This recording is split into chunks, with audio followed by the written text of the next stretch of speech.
There are some who will tell us that this whole Messianic Jewish thing is just one big deception. One big deception.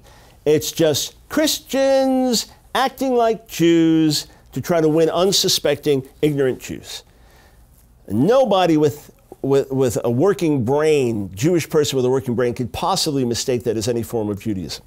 Now, I'm perfectly aware that Messianic Jews have made some mistakes, and I'm perfectly aware that traditional Jews have made some mistakes. What I want to find out is, what is this movement really about?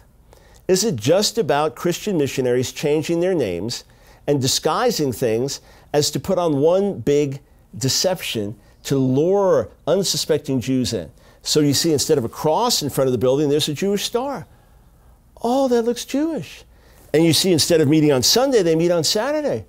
Well, that's what we do in the synagogue. And you see, instead of celebrating Easter, they celebrate Passover. Well, that's what we do as Jews. So we'll go in there, and once you're in there, then you find out these aren't Jews, or if they are Jews, they're no longer faithful Jews. They're just Christian missionaries masquerading as Jews. That's what you'll find out. Well, there may be some that do that. There may be some masquerading. But in point of fact, as I've met Messianic Jews all around the world, as many of you will attest as you're sitting there, the reason we do what we do is because it's pleasing in God's sight.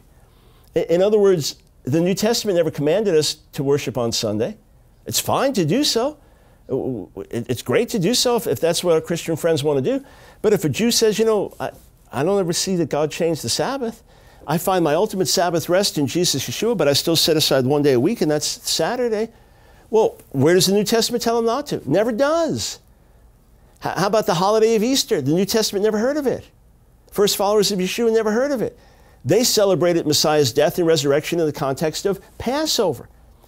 I know plenty of Messianic Jews around the world. If there was not a Jewish person watching them, if there was not a Jewish person to reach anywhere in the world, they'd still live the way they live, because that's how they believe Jews should live.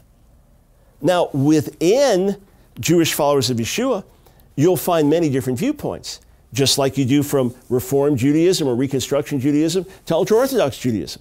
You'll find Sabbath observance and not. You'll find those that observe kashrut and those who don't. You'll find it back and forth.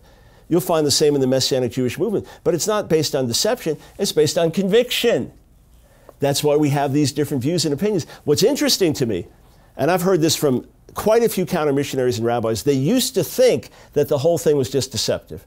But then when they go to the conferences and hear presentations about the Torah and Messianic Jews today and how we relate, and when they see Messianic Jews teaching the churches about the biblical calendar and why not celebrate the death and resurrection of Messiah with us as Jews in the context of Passover rather than a separate holiday called Easter, they realize, oh, this is not a deception. You're doing this because you believe in this as Jews. Fascinating. And the great majority of my Jewish friends in Israel, Jewish believers in Yeshua, before they believed in Yeshua, they were hardly Jewish. They were very, very nominal. Now they've made Aliyah. Now their kids fight in the IDF.